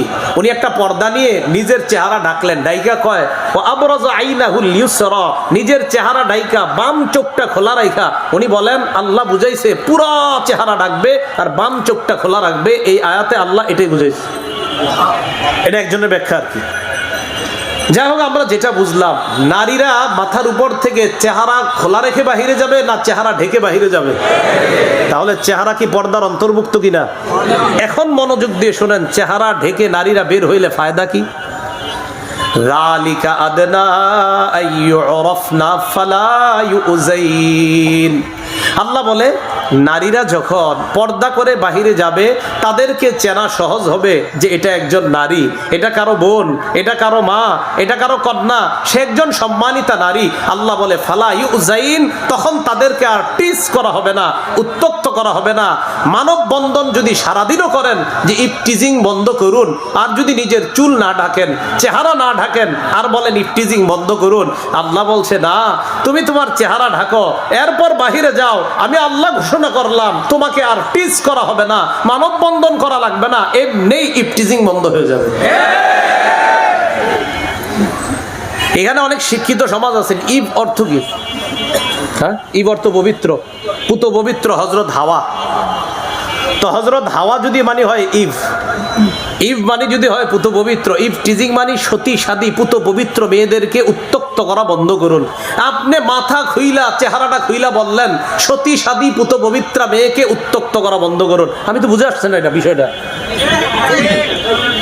আল্লাহ বলছেন ফালা ইউযাইন, তারা যখন পর্দা করে বের হবে, ইউযাইনের ইংরেজি হলো টিজ করা, ফালা ইউআযা ইউজি মানে টিজ করা, ফালা ইউযাইন, তখন তাদেরকে আর উত্তক্ত করা হবে না, তাদেরকে টিজ করা হবে না যদি নারীরা পর্দা করে বের হয়। তাহলে যদি বলেন যে আমাদের দেশে টিজিং বন্ধের কি উপায়, এক বাক্যে আল্লাহর বিধান ফরজ পর্দা মেনে নিলেই একদিনে, কয়েকদিনের মধ্যে ইনশাআল্লাহ এই ভয়ঙ্কর অপরাধটা বন্ধ হয়ে যাবে। এটা আল্লাহ বলছেন যে টিজ করা হবে না। কথাটা কার? আল্লাহ। যেমন আপনাদের এলাকার 5টা ছেলে কলেজের পাশে গিয়ে দাঁড়ায় রয়েছে, উত্তর পাড়ার জামিলা খাতুনরে এসিড মারবে মুখে, কথার কথা। তার 3জন বান্ধবী পরামর্শ দিছে, এক কাজ কর, কি তোরে কি এসিড মারার সম্ভাবনা? কয় হ্যাঁ। তুই কাজ কর, তুই মুখ ঢাইকা পর্দা করে কালকে থেকে কলেজ যায়। সে কালকে থেকে আপনার মুখ ঢাইকা ঢাইকা অন্যান্য মেয়েদের মাঝে ঢুকে আবার বের হয়। ওই 5 ছেলে খালি প্রতিদিন খোঁজে কই কই, আসলে কিন্তু এর সামনে দিয়ে প্রতিদিন যাচ্ছে আসতেছে। তো বলেন আমারে কেন এসিড মারা সম্ভব হচ্ছে না? হ্যাঁ, কারণ এখন আর চিনতেছে না যে মেয়েটাকে মারবে, তাকে চিনতেছে না। এই জন্য পর্দার উপকারিতা এটা মেনে নেন, মুখ সহ চেহারা ঢাকা ফরজ। এটাই হলো আল্লাহ পাক রব্বুল আলামিনের কোরআনের কথা, এটাই হাদিসের কথা। মুখ ঢাকা লাগবে না এই জাতীয় কথা, এগুলা সঠিক কথা না, বরং ছলে বলে কৌশলে আমাদের মা বোনদের চেহারাগুলা অন্যের সামনে প্রদর্শন করে তাদেরকে পণ্য বানানোর পায়, তারা ছাড়া আর কিছু না। এটা মুখ ঢাকতে হবে, পর্দা, মুখ সহ পর্দা, মুখ ছাড়া পর্দা হয় না। এখন আসেন সূরা আহজাবের 53 নম্বর আয়াতটা ভালো করে বুঝেন। বুঝার সময় এটার দিকে তাকাইবেন, এটার দিকে আগে আয়াত শোনেন। সূরা আহজাবের 53 নম্বর আয়াতে আল্লাহ বলেন, সাহাবায়ে কেরাম যখন তোমরা আমার বিবিদের কাছে প্রয়োজনীয় কোনো জিনিস চাইতে যাইবা, নবীজি মাঝে মাঝে পাঠাইতেন সাহাবীদেরকে, যাও আয়েশার ঘরে ওইটা আছে কিনা দেখো, খাদিজার ঘরে ওইটা আছে কিনা দেখো। তো এরকম সাহাবায়ে কেরাম আপনার যাইতেন। তো একদিন রাসূলুল্লাহ সাল্লাল্লাহু আলাইহি সাল্লাম এরকম বিভিন্নভাবে সাহাবীদেরকে মাঝে মাঝেই বিভিন্ন প্রয়োজনে সাহাবীদেরকে ঘরে পাঠাইতেন। এখন ঘরে তো আম্মাজানরা থাকে, তাদের সাথে পর্দা কিভাবে করবে? আল্লাহ বলে দিলেন, ওয়াইদা সালতুমুহুন্না মাতাআ, তোমরা যখন নারীদের কাছে প্রয়োজনীয় কোনো জিনিস চাইবা, ফাসআলুহুন্না মিন ওয়ারাই হিজাব, তখন তোমরা পর্দার আড়াল থেকে চাইবা। এখন বলেন, সাহাবীরা পর্দার এপাশ থেকে গিয়ে বলতেছে, আম্মাজান নবী অমুক বস্তুর জন্য পাঠাইছে, এটা দেন। এখন আম্মাজানরা কি পর্দার আড়ালে শরীরটা রাইখা চেহারাটা এমনি বাইরে রাখছে? বলেন আপনারা। ওয়াইদা সালতুমুহুন্না মাতাআ, তোমরা যখন নবীর বিবিদের কাছে কিছু চাইবা, ফাসআলুহুন্না মিন ওয়ারাই হিজাব, তখন তোমরা পর্দার এপাশ থেকে চাইবা। তো পর্দার এপাশ থেকে আপনি কোনো নারীর কাছে কিছু চাওয়ার অর্থ কি এই যে নারী পর্দার উপাশে শরীরটা রাখবে আর চেহারাটা বাইর করে কবে জি কি লাগবে বলো?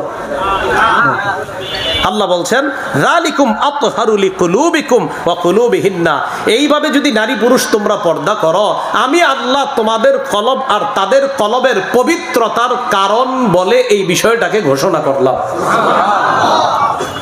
এখন আমরা হাদিস শুনি। সহিহ বুখারীর বর্ণনা 4213 নম্বর হাদিস। এই হাদিসের বর্ণনাকারী আনাস রাদিয়াল্লাহু তাআলা আনহুর বর্ণনা। হাদিসটা পুরাটা মনোযোগ দিয়ে শুনলে পর্দার বিষয়টা সহজে বুঝে আসবে। রাসূলুল্লাহ সাল্লাল্লাহু আলাইহি সাল্লাম বিয়ে করলেন, তার বিবির নাম সফিয়া। বলেন কি নাম? রাদিয়াল্লাহু তাআলা আনহা। এই সফিয়া হলেন ইহুদিদের নেতা হুয়াই ইবনে আখতাবের কন্যা। হুয়াই ইবনে আখতাব একজন নেতা। তো নেতার কন্যা মুসলমানদের অধীনে আইসা মুসলমান হয়েছে, এখন তাকে বিয়ে করবে কে? মুরব্বী সাহাবীরা দাহিয়া ইবনে খলিফা আল কালবি বলছিলেন নবীজির কাছে, হুজুর আমি বিয়ে করি। মুরব্বী সাহাবারা পরামর্শ দিলেন, হুজুর নেতার কন্যা তো, একজন নেতৃস্থানীয় কারো অধীনে থাকলে তার মান সম্মান থাকবে, তার মনটা ভালো থাকবে, আমাদের পরামর্শ আপনি বিয়ে করেন তাকে। রাসূলুল্লাহ সাল্লাল্লাহু আলাইহি সাল্লাম হযরত সফিয়া রাদিয়াল্লাহু তাআলা আনহাকে বিয়ে করলেন। বিয়ের পর সফরের মধ্যেই রাসূল সাল্লাল্লাহু আলাইহি সাল্লাম বাসর করার জন্য 3 রাত অবস্থান করলেন সফরে। আনাস রাদিয়াল্লাহু তাআলা আনহু বলেন, আকামা রাসূলুল্লাহ সাল্লাল্লাহু আলাইহি ওয়াসাল্লাম বাইনা খায়বার ওয়াল মাদিনাতি সালাসা লায়াল ইউবনা আলাইহি বিসফিয়া। সফিয়া রাদিয়াল্লাহু তাআলা আনহার সাথে বাসর করার জন্য রাসূল খায়বার এবং মদিনার মাঝে 3 রাত অবস্থান করলেন। এখন যেহেতু বিয়ে করছে, বিয়ের একটা অলিমা হয়। অলিমা মানি যেই অলিমাটা খাবে কারা? কন্যার যাত্রীরা, কন্যা যাত্রীরা। বলেন কারা? কন্যা যাত্রীরা খাবে আর কি। যদিও আমরা বলি বরযাত্রী। বরযাত্রী মানি মেয়ের বাপেরে বাধ্য করে 3টা গরু ঋণ কইরা জবাই করা নির্লজ্জের মতো 300 নিয়ে মেয়ের বাড়িতে খেতে যাওয়াকে বরযাত্রী বলা হয়। তো যাই হোক, এটা হলো বরযাত্রী আর কি। তো বরযাত্রী এগুলো সুন্নাহের শব্দ না। কন্যা যাত্রী হলে ঠিক আছিল। কন্যা যাত্রী শুনছেননি কোনোদিন? না, কিল্লেগা শুনবেন, কারণ এটাই তো উচিত, এই জন্য এটা শুনবেন না, উল্টাটা শুনবেন। বরযাত্রী মেয়ের সাথে বিয়ে ঠিক হয়েছে, দেখছে বাপটা কত গরিব, তো কইছে কিচ্ছু, আমরা মাত্র 5-7 জন আসবো বিয়ের দিন। বাদ বেচারা মাশাআল্লাহ ঠিক আছে, 5-7 জন আসলে আমার কষ্ট হবে না। হঠাৎ বিয়ের 2 দিন আগে কয় আসলে আত্মীয় স্বজন তো 50 জন হয়ে গেছে। হঠাৎ বিয়ের আগের দিন কয় আসলে কিমনে কই 80 জন হয়ে গেছে। বিয়ের আগের দিন আবার আপনার ফোন দেয়, কয় আসলে বাইসাব কি গমো, এখন বাইসাব হয় নাই, 100 জনের উপরে হয়ে গেছে। তো ওই বরযাত্রী সবগুলো আসবে। এগুলা বরযাত্রী বা মেয়ের বাবা যদি সামর্থ্যবান হয় পরে কোনোদিন দাওয়াত করে খাওয়াবে, সেটা ভিন্ন বিষয়। বিয়ের দিন ছেলের বিয়ে করবে, বিয়ে করার পর মেয়েকে নিয়ে যাবে সুন্নাহ মোতাবেক, সেদিন কোনো আনুষ্ঠানিকতার দরকার নাই। রাসূল বলছেন আইসারুহা মাউনা, ওই বিয়েতে সবচেয়ে বরকত যেই বিয়েতে খরচ কম হবে। এটা বুঝার পরেও শোনার পরেও না, বিয়ের আগের থেকে আপনি গায়ে হলুদ করতে হবে, আর বিয়ের দিন প্রচুর টাকা পয়সা খরচ করতে হবে। একটা পবিত্র সম্পর্ক শুরু করার আগে হাজারো গুনাহের মাধ্যমে নতুন সম্পর্ক মানুষ সূচনা করে। কেন? কেন আপনি এটা করবেন? বিয়ের দিন আপনি বলছে কম খরচে বিয়ে হোক, কিন্তু বিয়ে হয়ে যাক সুন্নাহ মোতাবেক, মসজিদে হুজুর বিয়ে পড়াই দিবে, খেজুর ছিটিয়ে দেন, খেয়ে নেন। 2 দিন পরে বাসর হবে ছেলে, আর পরে অলিমায় সবাইরা দাওয়াত দিবে, দেখি আপনি কয়জন খাওয়াইতে পারেন, খাওয়ান। রাসূলুল্লাহ সাল্লাল্লাহু আলাইহি সাল্লাম বিয়ে করলেন, সফরের মধ্যে অলিমা করবে, সুবহানাল্লাহ। আর সাহাবীরাও নবীজির অলিমা খাওয়ার জন্য খুব, নবীজির অলিমা এটা তো বরকতি খাদ্য। হযরত আনাস বলেন, সফরের মধ্যে আমরা অলিমার আয়োজন করলাম। কি আয়োজন? হযরত আনাস বলেন, মা ফিহা মিন লাহমিন ওয়ালা খুবজিন, এই অলিমায় আমরা কোনো গোশত বা রুটির আইটেম করতে পারি নাই। মা কানা ফিহা ইল্লা আন আমারা বিলালান বিল আলতা, রাসূলুল্লাহ সাল্লাল্লাহু আলাইহি সাল্লাম হযরত বেলালকে বললেন, বেলাল একটা দস্তরখানা বিছাও। বিছানোর পর ফাবুসিতাত, বিছানো হলো। ফালকা আলাইহা তামরা ওয়াল আকিতা ওয়াস সামনা, অলিমায় 3টা আইটেম রাখা হলো। 1 নাম্বার খেজুর, 2 নাম্বার পনির, 3 নাম্বার ঘি। এই 3 আইটেম রেখে রাসূল হযরত আনাসকে বললেন, সাহাবীদেরকে দাওয়াত দাও, মুসলমানদেরকে দাওয়াত দাও, এই 3 আইটেম দিয়ে অলিমা করায় দাও। সফরে যা ব্যবস্থাপনা হয়েছে, কিন্তু অলিমাটার মধ্যে খাদ্যটা কি সেটা দেখার বিষয় না, কার অলিমা সেটা হলো বিষয়। হ্যাঁ, অলিমাটা কার? আর রাসূলের অলিমা, এটাই তো সবচেয়ে বড় কথা। হযরত আনাস বলেন, ফাদাউতুল মুসলিমিনা ইলা ওয়ালিমাতিহি, আমি মুসলমানদেরকে অলিমায় ডাকলাম, রাসূলের অলিমায় দাওয়াত দিলাম। মুসলমানরা আসতেছে, এবার দেখেন আমাদের মূল জায়গাটা, মুসলমানরা যখন দূর থেকে আসতেছে, একজন আরেকজনকে বলতেছে, আর কি দূর থেকে আসতে আসতে বলতেছে, আচ্ছা এই যে সফিয়া রাদিয়াল্লাহু তাআলা আনহা নতুন, আচ্ছা উনি কি নবীজির বিবি, মানে আমাদের মা, নাকি নবীর দাসী? দেখেন কি কয়, ইহদা উম্মাহাতিল মুমিনিন, বুখারীতে আছে দেখবেন আপনার, বাইনা সত্রাইন আছে, হাল হিয়া ইহদা মিন উম্মাহাতিল মুমিনিন, বাইনা সত্রাইনে ছোট্ট করে লেখা আছে। হ্যাঁ ছাত্র ভাইরা, বাইনা সতর না বাইনা সত্রাইন? বাইনা সত্রাইন, সতর না কিন্তু, বাইনা সত্রাইন, 2 লাইনের মাঝে। তো দেখবেন আপনি ওখানে আছে, হাল হিয়া ইহদা মিন উম্মাহাতিল মুমিনিন, হাল হিয়া ইহদা উম্মাহাতিল মুমিনিন। এই সফিয়া কি মুমিনদের মাদের একজন? সফিয়া কি মুমিনদের মাদের একজন? আও মিম্মা মালাকাত ইয়ামিনু, নাকি সফিয়া রাসূলের দাসী? এটা সাহাবীরা দূর থেকে যারা আসতেছে বলা বলি করতেছে। এখন সাহাবীরা জবাব দেয়, শোনো, তিনি কি আমাদের মা না দাসী? এটা বোঝার সহজ উপায় আছে। তো কি কয়, ইন হাজাবাহা, নবী যদি এই সফিয়াকে পর্দার আড়ালে নেয়, ফাহিয়া মিন ইহদা উম্মাহাতিল মুমিনিন, তাহলে আমরা বুঝবো এই সফিয়াও আমাদের অন্যান্য মায়েদের মতো, তিনিও মুমিনদের একজন মা, তিনি আমাদের মা। ওয়া ইল্লাম ইয়াহজুবহা, যদি পর্দার আড়ালে না নেয়, তাহলে বুঝবো ফাহিয়া মিম্মা মালাকাত ইয়ামিনুহু, তিনি নবীর দাসী। আর দাসীদের মুখ ঢাকতে হতো না, কিন্তু দাসী ছাড়া অন্য নারীদের মুখ ঢাকা লাগতো। এখন সাহাবীরা লক্ষ্য করতেছে, দেখি কি হয় শেষমেশ। ফালাম্মার তাহালা, রাসূল রওনা করলেন মদিনার দিকে, বাহনে উঠলেন। লাহা খালফা, বুখারীর 5085 নম্বর হাদিসও আছে, যে হাদিসটা বলছি এটা 4213, 5085 নম্বর হাদিসে আছে, লাহা খালফা, পিছনে হযরতে সফিয়াকে বসাইলেন। বসানোর পর ওয়ামাদ্দাল হিজাব, রাসূল পর্দার আড়ালে পর্দা টেনে তার বিবিকে নিয়ে মদিনায় রওনা করলেন। তাহলে বোঝা যাইতেছে উনি দাসী না, উনি কি বিবি। আচ্ছা উনি যে বিবি, উনি মুমিনদের মা, পার্থক্য হলো কি দিয়ে? এই তার কেমনে বুঝবেন? তাহলে চেহারা কি ডাকতে হবে কিনা বলেন? আচ্ছা, এবার আরেকটা বর্ণনা শুনেন, বাইহাকি শরীফের দালাইলুন নুবুওয়া 7 নম্বর খণ্ড 117 নম্বর পৃষ্ঠা। রাসূল ইন্তেকাল করলেন, আলেম ছাড়া অন্য একজন, বলেন তো এই জায়গায় রাসূল কোন বিবির ঘরে ইন্তেকাল করছে? আলেম ছাড়া অন্য একজন, ছাত্ররা ছাড়াও। মাশাআল্লাহ, আয়েশা আগে কে কইছে? যে আগে কইছে এটাই মাশাআল্লাহ, তারে সবাইরই মাশাআল্লাহ আছে। এখন রাসূলুল্লাহ সাল্লাল্লাহু আলাইহি সাল্লাম তার বিবি আম্মাজান আয়েশা সিদ্দিকা রাদিয়াল্লাহু তাআলা আনহার ঘরে ইন্তেকাল করছে। করার পর রাসূল সাল্লাল্লাহু আলাইহি সাল্লামের দেহ মোবারক খাটের উপরে রাখা। আবু বকর সিদ্দিক কাছে ছিলেন না, সুনহ নামক জায়গায় ছিলেন। রাসূলের ইন্তেকালের সংবাদ শুনলেন, আসলেন। দেখেন আবু বকর সিদ্দিকের সম্পর্কে আম্মাজান আয়েশা কি হয়? মেয়ে। ফাস্তাজানা আবু বকরিন ফি বাইতি ইবনাতিহি আয়েশা, আবু বকর সিদ্দিক তার কন্যা আয়েশার ঘরে ঢুকার জন্য বাহির থেকে দাঁড়িয়ে অনুমতি চাইতেছে। আয়েশা, আমি আবু বকর, আমি কি আসবো ভিতরে? সুবহানাল্লাহ, মূল জায়গাটা রয়ে গেছে। দেখেন তো আম্মাজান আয়েশা একটু পরে বললেন যে আব্বা আপনি আসেন।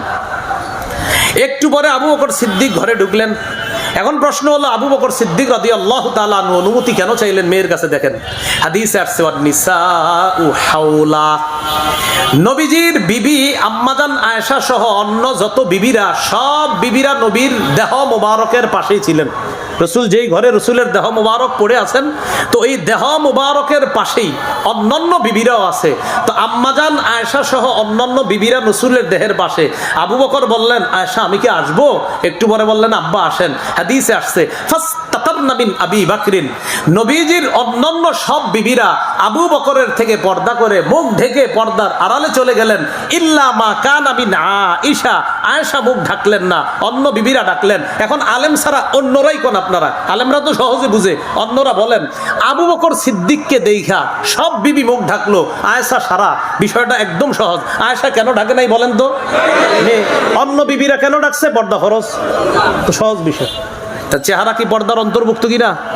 সব বিবিরা দেখছে নবীজিরে, দেখার পর আম্মাজান আয়েশা ছাড়া সবাই মুখ ডাকছে, আয়েশা ডাকে নাই কেন? আয়েশা হলেন মেয়ে, তাই বাবার সামনে মুখ ঢাকে নাই। অন্য বিবিরা আবু বকর সিদ্দিকের সম্পর্কে মা হয়, কি হয়? হ্যাঁ, নবীর বিবিরা মুমিনদের মা না, তো আবু বকর সিদ্দিকের মা। তাহলে মায়ের মতো মাদের সাথে আবু বকর সিদ্দিক পর্দা করছে কিনা? তার মানে মায়ের মতো মা না, শিক্ষক বাপের মতো বাপ না। সহজ বিষয়। এবার আরেকটা হাদিস শোনেন, সহিহ বুখারীর বর্ণনা 4141 নম্বর হাদিস। 4141 কত হয়? 4141 লম্বা হাদিস। হাদিসের সামান্য একটু অংশ শুনবো আমরা। আম্মাজান আয়েশা সিদ্দিকা রাদিয়াল্লাহু তাআলা আনহার ব্যাপারে আপনারা জানেন, মুনাফিকরা তার ব্যাপারে একটা মিথ্যা অপবাদ ছড়াইছিল, নাউজুবিল্লাহ, যে ব্যাপারে আম্মাজানের পবিত্রতা বর্ণনা করে আল্লাহ কোরআনে আয়াত নাজিল করছে। এখন ঘটনাটা কি? ঘটনাটা হলো, এক সফরে গিয়ে আম্মাজান হার হারিয়ে ফেললেন।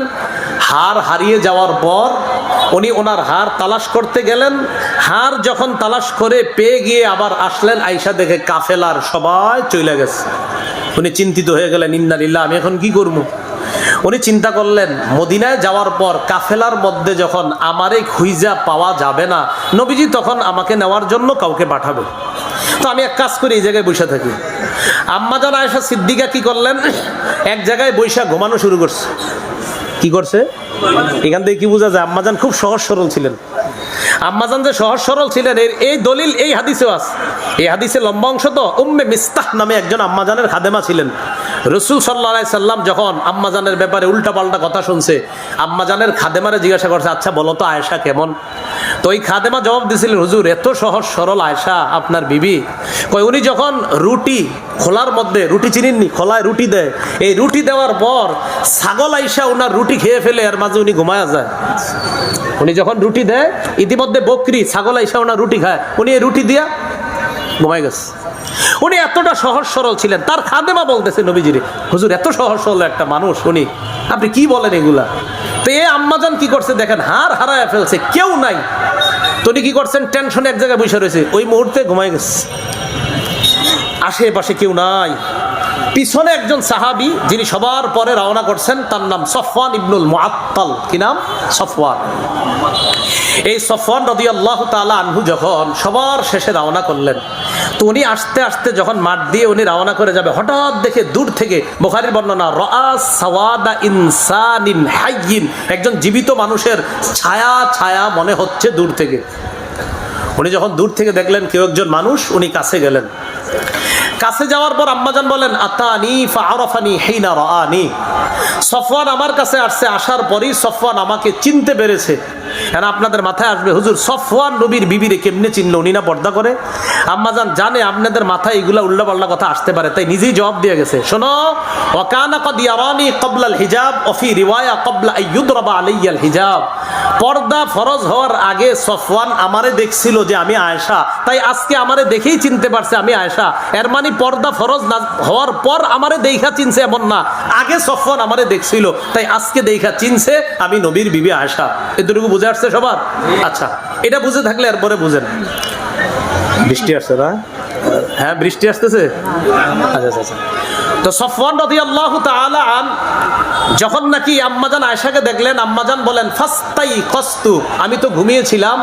ফাস্তাই কস্তু বিইস্তিরজাইহি, সফওয়ান যখন পড়ছে ইন্না লিল্লাহি ওয়া ইন্না ইলাইহি রাজিউন, এই ইন্না লিল্লাহি ওয়া ইন্না ইলাইহি রাজিউন পড়ার পর আমি জাগ্রত হলাম। তাহলে আম্মাজানকে দেইখা সফওয়ান পড়ছে কি বলেন তো, ইন্না লিল্লাহি ওয়া ইন্না ইলাইহি রাজিউন, এটা শুনে আমি জাগ্রত হলাম। এখন জাগ্রত হওয়ার পর কি করছে দেখেন, আমি জাগ্রত হওয়ার সাথে সাথে যখন দেখলাম আমার সামনে একজন পুরুষ, ফাখাম্মারতু ওয়াজহি বিল জিলবাব, এটা আমার সাথে বলেন না, বলেন ফাখাম্মারতু ওয়াজহি বিল জিলবাব, বলেন আমার সাথে। তখন আমি পর্দা দিয়ে, ওড়না দিয়ে, চাদর দিয়ে আমার চেহারা ঢেকে ফেললাম। চেহারা ঢাকছে কেন? হ্যাঁ, চেহারা না পর্দা করা লাগে না? হ্যাঁ, এই জন্য সাবধান, চেহারা পর্দা করা লাগে না এই জাতীয় কথা বইলেন না। একবার বইলা 2 বছর নারী পুরুষ সবগুলা কিন্তু মুখ ডাকছেন। 2 বছর, হ্যাঁ, নারী পুরুষ 2 বছর মুখ ডাকেন নাই, বুঝাও যায় না এটা কি পুরুষ না মহিলা, একদম পুরো প্যাকেট কমপ্লিট। এই আবার যদি পর্দার বিরোধিতা করেন এরপরে বাক্স বড়াইতে পারে আল্লাহ। একবার উল্টা পাল্টা হয়েছে, আল্লাহ কিন্তু সবাই পড়ায় ছাড়ছে, পড়বা না সব পড়ো, তখন কিন্তু আপনার মাছ না পড়লে কি খবর আছে, পড়েন বাসে উঠে না। চিন্তা করছেন আপনি, আল্লাহ কয় মুখ ডাকো, ডাকে না। দুনিয়ায় করোনায় বাঁচার জন্য যদি আপনি মুখ ঢাকতে পারেন, তো জাহান্নামের আগুন থেকে বাঁচার জন্য কেন মুখ ডাকবেন না? তাহলে আম্মাজান আয়েশা সিদ্দিকা রাদিয়াল্লাহু তাআলা আনহা বলেন, আমি সফওয়ানকে দেখে সাথে সাথে পর্দা দিয়ে আমার কি ঢাকলাম, মুখ ঢাকলাম, চেহারা ঢেকে ফেললাম। বুখারী শরীফের আরেকটা বর্ণনা শুনেন, 4328 নম্বর হাদিস। এই হাদিসটা বর্ণনাকারী আবু মুসা রাদিয়াল্লাহু তাআলা আনহু। বিসমিল্লাহ, আল্লাহুম্মা লাকাল হামদু ওয়া লাকাশ শুকরু। আবু মুসা রাদিয়াল্লাহু তাআলা আনহু বলেন, কুনতু ইনদান নবী সাল্লাল্লাহু আলাইহি সাল্লাম বিল জিররানা, আমি জিররানা নামক এক জায়গায় ছিলাম রাসূলের সাথে। জিররানাটা কোথায়? মক্কা মদিনার মাঝখানে একটা জায়গা, আসলে হবে মক্কা এবং তায়েফের মাঝখানে একটা জায়গা। এর মাঝখানে মক্কা এবং তায়েফ। আপনারা দেখবেন বুখারীতে যদিও মক্কা মদিনা আসছে, পাশে আবার ছোট্ট করে লেখা আছে তায়েফ, এবং হওয়া উচিত এটাই যে মক্কা এবং তায়েফের মাঝে, যদিও আপনার বর্ণনায় মক্কা মদিনা শব্দটা আসছে, তো ওখানে পাশে ছোট্ট করে আছে মক্কা এবং তায়েফের মাঝে। এই জিররানা নামক স্থানে আমি ছিলাম রাসূলের সাথে। ইতিমধ্যে রাসূলের সাথে আরেক সাহাবী ছিল, মাহু বেলাল, তার নাম বেলাল রাদিয়াল্লাহু তাআলা। আতান নবী সাল্লাল্লাহু আলাইহি ওয়াসাল্লাম আরাবিয়ুন, এক গ্রাম্য ব্যক্তি নবীর কাছে আসছে। আসার পর কয়, ইয়া রাসূলুল্লাহ আলা তুনজিজুলি মা ওয়া'আতানি, আপনি আমারে যে ওয়াদা করছেন পুরা করবেন না? কি ওয়াদা? হুনাইনের যুদ্ধের গনিমতের মাল দেওয়ার জন্য এই গ্রাম্য ব্যক্তিকে রাসূল ওয়াদা করেছিলেন। তো আসার পর কয়, হুজুর আপনি না আমার একটা ওয়াদা করছেন, আমারে দিবেন না সেই ওয়াদাটা? নবীজি বললেন, আবশির, সুসংবাদ গ্রহণ করো। সুবহানাল্লাহ। গ্রাম্য ব্যক্তি কয়, কদ আকসারতা আলাইয়া মিন আবশির, আপনি খালি বারবার আমারে কোন সুসংবাদ গ্রহণ করো, সুসংবাদ। সুসংবাদটা কি? এটাই তো কর না। গ্রাম্য ব্যক্তি এটা বলছে। فأقبل رسول الله صلى الله عليه وسلم على أبي موسى وبلال كهيئة الغضبان, নবীজি একটু রাগ হয়ে গেলেন। রাগ হয়ে হযরত আবু মুসা আর বেলালের দিকে তাকাইলেন। রাসূল রাগ করলেন, রাগ হয়ে বেলাল আর আবু মুসার দিকে তাকাইলেন। তাহলে দেখেন, গ্রাম্য ব্যক্তিকে বললেন সুসংবাদ গ্রহণ করো, গ্রাম্য ব্যক্তি কয় আপনি খালি সুসংবাদ বলেন, সুসংবাদটা কি এটা বলেন না। রাসূল হযরত বেলাল আর আবু মুসার দিকে ফিরে বললেন, রদ্দাল বুশরা, গ্রাম্য ব্যক্তি সুসংবাদ প্রত্যাখ্যান করেছে। ফাকবালা আনতুমা, তোমরা দুইজন সুসংবাদ গ্রহণ করে নাও। তখন তারা দুইজন বললেন, কবিল না, আমরা সুসংবাদ গ্রহণ করলাম। এবার নবীজি ফাদআ বিমাইন, ফাদআ বিকাদাহিন, একটা পাত্র আনলেন, ফিহি মাউন, ওই পাত্রে পানি আছে। আমরা কিসের আলোচনা শুনতেছি? মুখ ঢাকার। তো এই হাদিসে মুখ ঢাকার কথা কই? পুরোটা মন দিয়ে শুনেন। রাসূলুল্লাহ সাল্লাল্লাহু আলাইহি সাল্লাম একটা পাত্র আনলেন, পাত্রের মধ্যে পানি আছে। ফাগাসালা ইয়াদাইহি ওয়া ওয়াজহাহু, রাসূল তার 2 হাত মুবারক আর চেহারা মুবারক পানির দ্বারা ধৌত করলেন। ওয়া মাজ্জা ফিহি, এবং কুলি করলেন। কুলি করার পর অতিরিক্ত আরেকটু পানি আছে, এই পানিটা রাসূল ওই 2 সাহাবীকে দিলেন। কাকে? আবু মুসা আর বেলালকে। স্বপ্নেও যদি এরকম অতিরিক্ত পানি রাসূল দিয়ে দেয়, নিয়ে নেবেন। সুবহানাল্লাহ। তো নবীজি হযরত আবু মুসা আর বেলালকে পানিটা দিয়ে বললেন, ইশ ইশরাবা মিনহু, এই তোমরা দুইজন এই পানি পান করো।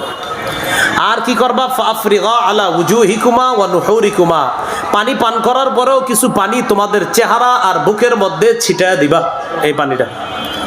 ফাফআলা, আবু মুসা আর বেলাল তাই করলেন। এখন দেখেন, আবু মুসা আর বেলাল যখন ওই পানি পান করলেন আর নিজেদের উপর ছিটাইলেন, বলেন তো পানিটা কি বরকত কমওয়ালা না বেশি বরকতওয়ালা পানি? কারণ নবীজির অতিরিক্ত পানি, অজু করছে, কুলি করা, এরপরের অতিরিক্ত পানিটা। তো হযরত বেলাল আর আবু মুসা যখন আপনার পানি পান করছে আর গায়ে ছিটাইতেছে, ফানাদাতহু উম্মু সালামা মিন ওয়ারাইস সিত্রি, পর্দার আড়াল থেকে রসুলের বিবি উম্মে সালামা রাদিয়াল্লাহু তাআলা আনহা ডাক দিছে বেলাল আর আবু মুসাকে। কোত্থেকে? কেন মায়ের মতো উম্মে সালামা, ছেলের মতো আবু মুসা আর বেলালকে কোত্থেকে ডাক দিছে বলেন? তাহলে মায়ের মতো উম্মে সালামা, ছেলের মতো বেলাল আর আবু মুসাকে পর্দার আড়াল থেকে ডাক দিলেন। ডাক দিয়ে বললেন, ও বেলাল আর আবু মুসা, আফজিলা লি উম্মিকুমা, একা একা পান কইরো না, একা একা বরকত নিও না, তোমাদের এই মায়ের জন্য কিছু বরকত রেখে দিও। তো আমার পুরাটা বলা উদ্দেশ্য না, বলা উদ্দেশ্য এতটুকু, উম্মে সালামা ডাক দিলেন কোত্থেকে? তো মায়ের মতো মা, ছেলের মতো ছেলেদেরকে ডাক দিলেন পর্দার আড়াল থেকে। হ্যাঁ, মায়ের মতো মা, মা আপন মা না, ছেলের মতো ছেলে আপন ছেলে না, তাই মায়ের মতো মারা ছেলের মতো ছেলেদের সাথে অবশ্যই মুখ ঢাকতে হবে, পর্দা করতে হবে। এবার আরেকটা হাদিস শুনেন, আবু দাউদ শরীফের 2057 নম্বর হাদিস, আম্মাজান আয়েশা সিদ্দিকা রাদিয়াল্লাহু তাআলা আনহার বর্ণনা। দেখেন আম্মাজান কি বলেন, এই হাদিসটা একটু হাসির শেষের দিকে। আম্মাজান বলেন, দাখালা আলাইয়া আফলাহ ইবনু আবিল কুআইস, আমার ঘরে আফলাহ আসছে। আফলাহ এক ব্যক্তির নাম। এই আফলা ইবনে আবিল কুআইস আমার ঘরে আসছে। আসার পর ফাস্তাতারতু মিনহু, আমি সাথে সাথে এই লোক যখন ঘরে ঢুকছে আমি পর্দার আড়ালে চলে গেলাম, নিজেরে পর্দার ভিতরে নিলাম। তো পর্দার আড়ালে চলে যাওয়ার পর আফলা আমাকে বলতেছে, আতাস্তাতিরিনা মিন্নি, আয়েশা তুমি আমার সাথে পর্দা করো, আনা আম্মুকি, আমি তো তোমার চাচা। বুঝছেন, আম্মাজান আয়েশা পর্দা করলেন আর ওই ব্যক্তি বলতেছে, আমি তোমার চাচা, তুমি কি আমার সাথে পর্দা করো? আম্মাজান আয়েশা সিদ্দিকা রাদিয়াল্লাহু তাআলা আনহা ভিতর থেকে জবাব দিলেন, মিন আইনা, আপনি কিভাবে আমার চাচা হন? আপনি আমার চাচা হন কিভাবে? আফলা জবাব দিলেন, আর দাআত কি ইমরাতু আখি, আমার ভাইয়ের বিবি তোমাকে দুধ পান করাইছে, আমার ভাইয়ের বিবি তোমাকে দুধ পান করাইছে, অতএব আমার ভাইয়ের বিবি তোমার দুধ মা, আমার ভাই তোমার দুধ বাবা, আমি তোমার দুধ চাচা। আল্লাহ জানে, বুঝছি না। আফলা বললেন, আমার ভাইয়ের বিবি তোমারে দুধ খাওয়াইছে, তো আমার ভাইয়ের বিবি তোমার দুধ মা, আমার ভাই তোমার দুধ বাবা, আমি তোমার দুধ চাচা, কারণ আমার ভাই তোমার দুধ বাবা যদি হয় আমি তোমার দুধ চাচা।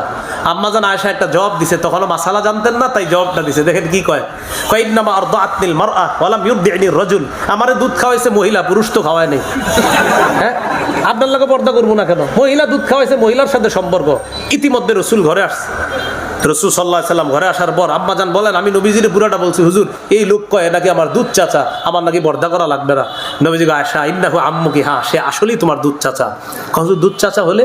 কয় শোনো আয়েশা, বংশীয় কারণে যাদের সাথে পর্দা করতে হয় না, দুধ সম্পর্কের কারণেও তাদের সাথে পর্দা করা লাগে না। ইন্নাহু আম্মুকি, সে আসলেই তোমার চাচা। ফালইয়ালি যে আলাইকি, সে তোমার কাছে প্রবেশ করলে সমস্যা হবে না। এই পুরাটা বলা আমাদের উদ্দেশ্য না, আমার উদ্দেশ্য এতটুকু, আম্মাজান এই অপরিচিত মানুষটার প্রথম দেখা পর্দায় গেলেন কেন?